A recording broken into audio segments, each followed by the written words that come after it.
آج ہم لاہور کے ایک ایسے تاریخی مقام کی سیر کرنے جا رہے ہیں جس کو مغلیہ سلطنت کا ایک شاہکار کہا جاتا ہے، جو اس وقت کی فن و تعمیر اور رسم و رواج کی ایک شاندار عکاسی کرتا ہے۔ آج بھی ہزاروں لوگ اس کی سیر کو آتے ہیں اور خود کو ایسا محسوس کرتے ہیں کہ جیسے کچھ دہائیوں پیچھے کی بات ہو اور ان پہ کوئی بادشاہ حکومت کر رہا ہو اور ابھی وہ بادشاہ حکم صادر کرنے والا ہے۔ ناظرین، میں ہوں آپ کا ہوسٹ نوید کالوں۔ اگر آپ نے ابھی تک میرے چینل NK شو کو سبسکرائب نہیں کیا تو ابھی سبسکرائب کر لیں۔ مغلیہ حکومت کی داستان کی یہ ایک نمائش کرتا ہوا قلعہ شاہی قلعہ کے نام سے جانا جاتا ہے، جس کو لوگ لاہور فورٹ کے نام سے بھی جانتے ہیں۔ اس کی تعمیر اکبر اعظم کے دور میں ہوئی اور آنے والی سبھی نسلیں تعمیر و ترقی کا کام کرتی رہی۔ 20 ایکڑ پر مشتمل یہ قلعہ باہر سے ایسے نظر آتا ہے جیسے کبھی کوئی پورا شہر اس پہ بسر ہو۔ قلعے کی دیواریں ابھی بھی مضبوط ہیں اور ان میں وہی جلال و روب و دبدبہ جھلکتا ہے جس کی وہ ہزاروں سال تک عکاسی کرتا ہے۔ 1001 فٹ طویل اور 1015 فٹ وسیع یہ قلعہ بادشاہی مسجد کے بالکل سامنے واقع ہے۔ 1981 میں یونیسکو نے شالیمار کے ساتھ شاہی قلعے کو بھی عالمی ثقافتی ورثہ قرار دیا۔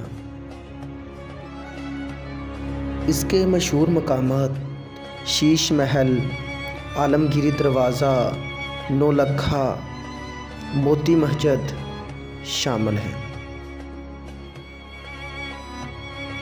شاہی قلعے کے در و دیوار سے آج بھی وہ جاہو جلال جھلکتا ہے جس کی وہ صدیوں تک علامت رہا ہے۔ اگرچہ قلعوں کا مطلب بیرونی خطرات سے حفاظت تھا، تو اس تعمیراتی شاہکار کو تعمیر کرنے والے نے اس مقصد کو جس طرح بخوبی حاصل کیا وہ بھی قابل داد ہے۔ اگرچہ اس قلعے کے بارے میں مبہم اور روایتی حقائق موجود ہے، تاہم 1959 کی کھدائی کے دوران جو محکمہ آثار قدیمہ نے دیوان عام کے سامنے 1025 کے دور کا سکہ ملا، جو باغیچے کی زمین سے قریباً 7.62 میٹر گہرائی سے ملا، جبکہ 5 میٹر کی مزید کھدائی سے ملنے والے شواہد سے پتہ چلتا ہے کہ یہاں پر آبادی محمود غزنوی کے لاہور فتح کرنے سے پہلے قریباً 1021 میں موجود تھی۔ مزید برآں اس قلعے کی نشانیاں شہاب الدین غوری سے بھی ملتی ہیں، جب اس نے 1180 سے لے کر 1186 تک لاہور پر حملے کیے تھے۔ عالمگیری دروازہ قلعے کا مرکزی داخلی دروازہ ہے۔ یہ دروازہ لاہور کی بادشاہی مسجد کے مغرب میں تعمیر کیا گیا تھا۔ اس کو مغل بادشاہ اورنگزیب عالمگیر نے تعمیر کروایا۔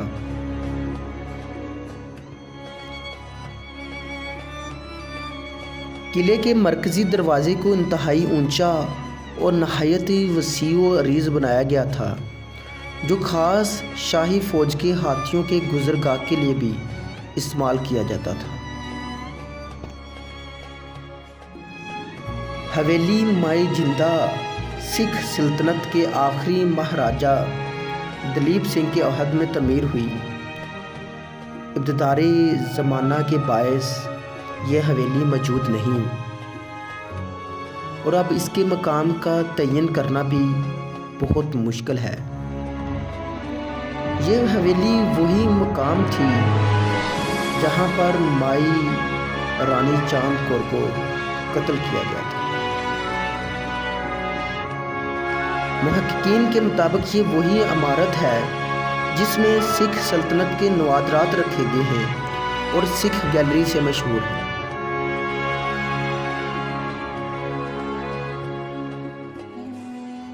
ستارہویں صدی کی مذہبی عمارتوں میں سے ایک عمارت موتی مسجد بھی ہے، جو قلعہ لاہور کے اندر واقع عمارت ہے۔ اس کو شاہ جہاں نے تعمیر کروایا۔ یہ مسجد سفید سنگ مرمر سے بنائی گئی ہے۔ اس پر 3 گنبد اور 5 محراب ہیں۔ مغلیہ دور کے زوال کے دوران لاہور پر جب سکھوں کا قبضہ ہوا تو انہوں نے اس مسجد کو مندر میں بدل دیا اور اس کا نام موتی مندر رکھا گیا۔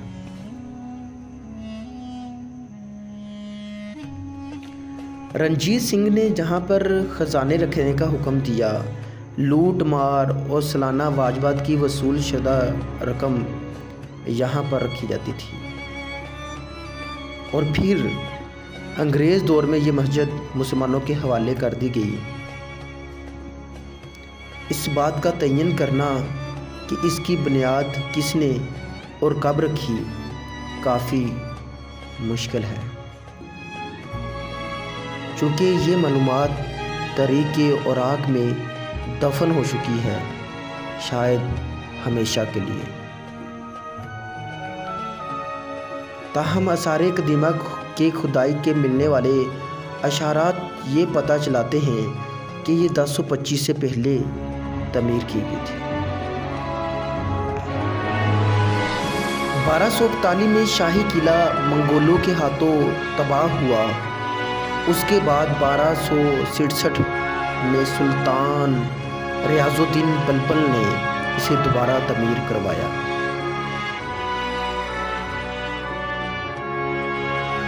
پھر 1398 میں امیر تیمور کی افواج نے اس کو تباہ کر دیا، اور اس کے بعد 1421 میں سلطان مبارک شاہ سید نے مٹی سے دوبارہ اس کی تعمیر کروا دی۔ 1432 میں کابلوں کے شیخ علی کا قبضہ ہو گیا۔ اس نے قلعے کو شیخہ کھوکھر کے تسلط کے دوران پہنچنے والے نقصان کا ازالہ کرتے ہوئے اس کی مرمت کروائی۔ 1566 میں مغل فرمانروا اکبر علی نے پکی اینٹوں کی کاراگری سے اس کی پرانی بنیادوں پر دوبارہ تعمیر کروائی، اور شاید اسی وقت اس کو دریائے راوی کی سمت میں وسعت دی گئی۔ تقریباً 1849 تک راوی قلعہ لاہور شمالی دیوار کے ساتھ بہتا تھا۔ اکبر نے دولت قلعہ خاص و عام بھی تعمیر کروایا، جو جولکھا اور درشک کے نام پر مشہور ہے۔ 1698 میں جہانگیر نے دولت قلعہ جہانگیری کا اضافہ کیا۔ 1631 میں شاہ جہاں نے شیش محل تعمیر کروایا۔ 1633 میں شاہ جہاں نے خوابگاہ، حمام، خلوت خانہ اور موتی مسجد تعمیر کروائی۔ 1645 میں شاہ جہاں نے دیوان خاص تعمیر کروایا۔ 1674 میں اورنگزیب نے عالمگیری دروازہ تعمیر کروایا۔ 1799 سے لے کر 1839 تک اس قلعے کی شمال فیصل جو کھائی کے ساتھ واقع ہے، سنگ مرمر کا ہیکٹر حویلی مائی جندہ بارادری راجہ دریا سنگھ کی تعمیر رنجیت سنگھ نے کروائی۔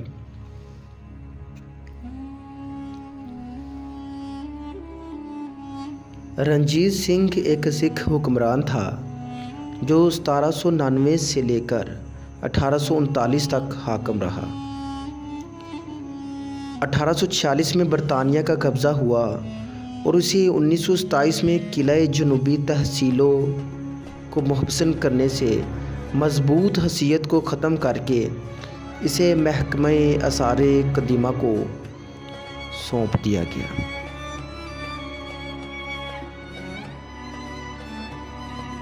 ایک روایت میں کہا جاتا ہے کہ قلعے کو سلطان محمود غزنوی کے متعین کردہ گورنر ملک اعجاز نے تعمیر کروایا۔ اس کے تعمیری ڈھانچے میں ابھی بھی ماضی کا رنگ جھلکتا ہے جو مختلف شاہوں کی فتوحات کے ساتھ گہرا ہوتا چلا گیا۔ ناظرین، ویڈیو میں نظر آنے والے یہ سارے مقامات شاہی قلعے کا حصہ ہیں، جہاں پر آج بھی روزانہ ہزاروں لوگ اس کو تصوراتی دنیا میں اتر کر دیکھتے ہیں، اور وہی لوگ اپنے آپ کو ہزاروں سال پیچھے جاتا محسوس کرتے ہیں اور یہ تصور کرتے ہیں کہ آج سے ہزاروں سال پہلے یہاں پر لوگ کیسے اٹھتے ہوں گے، یہاں پر بادشاہ کیسے حکمران تھے، یہاں پہ کیسے حکومت صادر کی جاتی تھی، یہاں پہ کیسے حکم مانے جاتے تھے، یہاں پہ کیسے جواب دیے جاتے تھے، یہاں پہ کیسے ظلم ڈھائے جاتے تھے، یہاں پہ کیسے انصاف کا بول بالا کیا جاتا تھا۔ یہ سارے سوالوں کا جواب وہاں پہ کھڑے ہو کر انسان خود سے یہ سوال کرتا ہے اور خود ہی ان کے جواب دے دیتا ہے۔ یہ قلعہ واضح طور پر 2 مقامات پر مشتمل ہے۔ ایک طرف داخلی راستوں سے جڑا ہوا ہے اور اس کے اندر تمام باغیچے، شاہی حاضرین کے دیوان عام بھی شامل ہیں، جبکہ دوسرا حصہ نجیوں خفیہ رہائش گاہوں پر مشتمل ہے۔ شمالی سمت میں صحن دانوں میں پھیلے ہوئے ہیں جن تک رسائی کے ہاتھی دروازہ استعمال ہوتا ہے۔ اس میں شیش محل بھی شامل ہے۔ وسیع اور آرام دہ کمرے اور چھوٹے باغیچے بھی اس میں موجود ہیں۔ برونی حصے کی دیوار نیلی فازی کاراگری کا بہترین نمونہ ہے۔ اس کا داخلی دروازہ مریم زمانی مسجد کے سامنے سے، جبکہ بڑا دروازہ حضوری باغ کی طرف کھلتا ہے، جہاں پر عظیم و داستان بادشاہی مسجد موجود ہے۔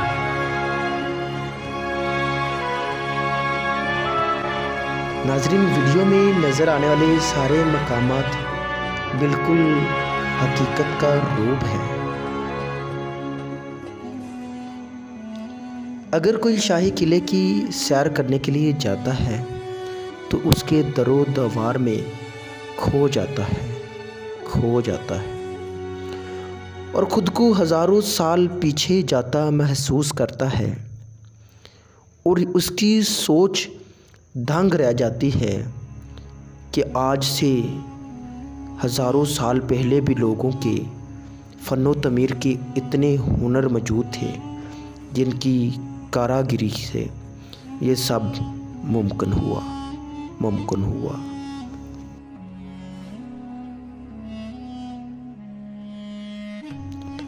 ناظرین، اگرچہ اس کی در و دیوار اب خستہ حالی کا شکار ہو چکی ہے، لیکن اب بھی اس میں وہی رعب و دبدبہ موجود ہے جس کو وہ ہزاروں سال تک عکاسی کرتا رہا۔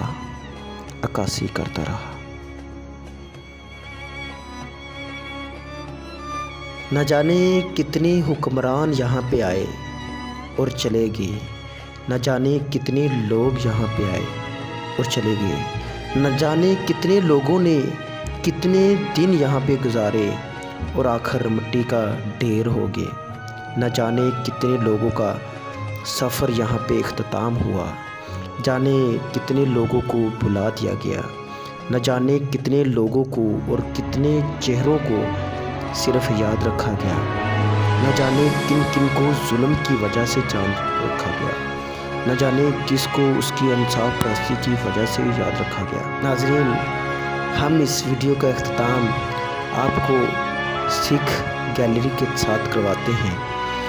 آپ کو مختلف طرح کی تصاویر نظر آ رہی ہیں جو آج سے چند دہائیوں پہلے کی ہیں، جس کو مغلیہ سلطنت کے دور کے طور پر بھی جانا جاتا ہے۔ رنجیت سنگھ کی گھوڑی بھی یہاں پہ موجود ہے اور چند مشہور چیزیں جس میں سکھ نوادرات جسے کہا جاتا ہے، جس میں ان کی تلواریں، ان کے خنجر اور اسلحے کے دوسرے سامان موجود ہیں، اور آج یہ سب کچھ ایک مجسمے کا روپ دھار چکے ہیں، جیسے یہ لوگ کبھی حقیقت میں بھی موجود تھے۔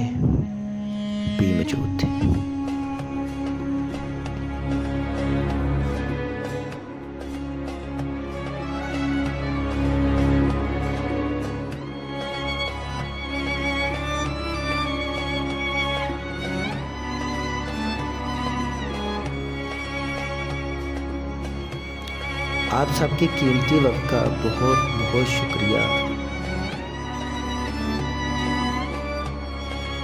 آپ سب سدا خوش رہیں،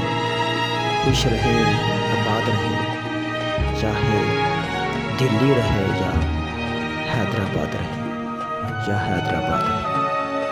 شکریہ۔